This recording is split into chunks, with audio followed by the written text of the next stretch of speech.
Tuesday afternoon, 4 p.m., your MD drops a brief on your desk and says he needs a first draft of a 25-page information memorandum by Friday morning. You open PowerPoint, you stare at a blank slide.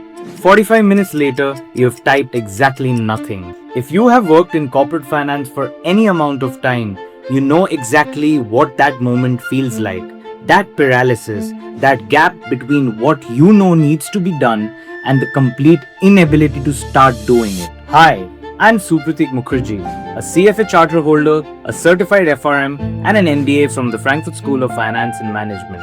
I spent 8 years working on M&A transactions, fundraising deals, financial due diligence engagements, and project finance transactions across 3 different continents. I built the Corporate Finance Toolkit because that paralysis is not a personal failure, it's a structural problem with the corporate finance ecosystem in general. This is episode 1. I want to start at the very beginning with the problem I witnessed firsthand and the journey that eventually led me to build something I wish had existed when I started out. My first exposure to corporate finance was during my internship with Deloitte in 2016 in Africa. And one of the first things I noticed was that Deloitte had something called the Deloitte Time Saver, a template library, branded, structured, built from the best practices of thousands of engagements. I thought that is clever. That is how you give someone a head start. Then I moved to Mumbai in India, started working on live M&A deals, and I realized very quickly that if you do not work at a large organization, you do not get access to a massive template library. So I did what every ambitious finance professional does. I started collecting templates, generic template packs, $69 here, spent another $100 there, and every single time I tried to use them on a live transaction, they failed me. Not because they were badly designed, but because they were designed for everyone. And a transaction document is not for everyone. It is for a specific deal. It is for one specific company, for a specific investor audience with specific arguments to make. So generic templates solve one problem. They solve the blank slide problem. You no longer stare at nothing. You stare at something that does not fit, and that is only marginally better. In those early years in Mumbai, every single slide I created on a live transaction took me 2 to 3 hours. Not because I was slow, because making corporate finance slides from scratch is genuinely time consuming. Think about what you are actually doing when you're building a transaction document.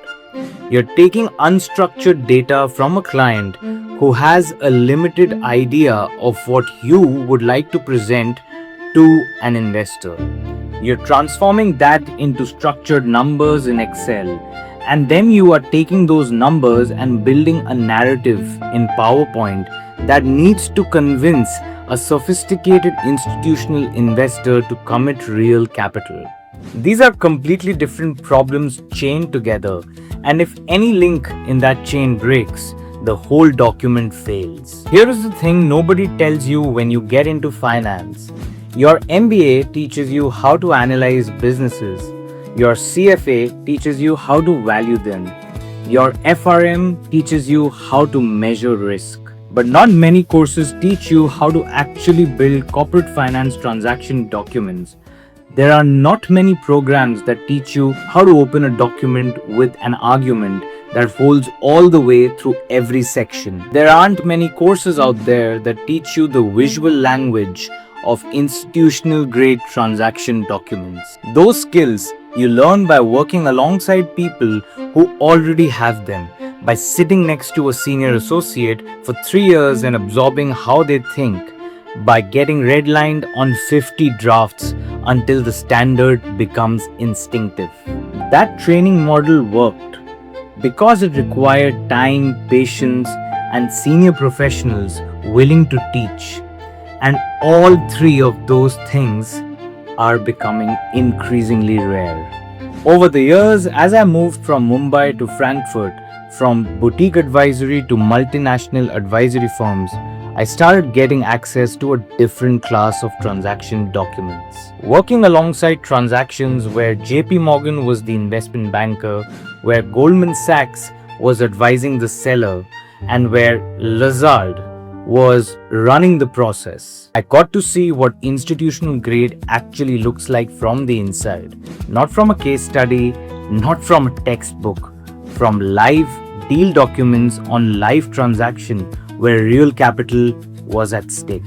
And I started reverse engineering what I saw, studying how they structured sections, how they sequenced arguments, how they built charts, how they made data talk, how they connected the executive summary slide to the growth story so that the whole document felt like one coherent argument rather than a collection of slides. What you're looking at right now is the result of that process.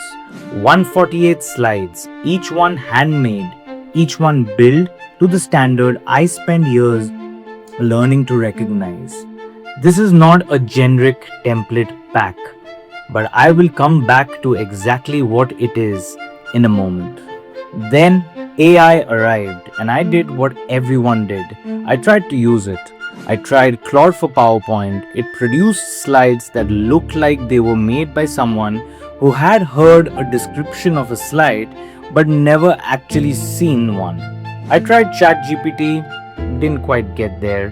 Then I tried Gamma, I tried Beautiful.ai, Canva, every tool that promised to generate presentation content. So these tools are good tools, don't get me wrong, but they do not do the job for a transaction document that needs to survive the scrutiny of a private equity investor at a pitch meeting. So I spent many months testing every available tool against one specific test.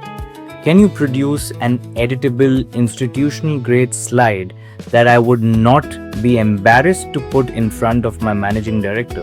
Unfortunately, most of these tools did not give me a convincing answer. So I made a decision.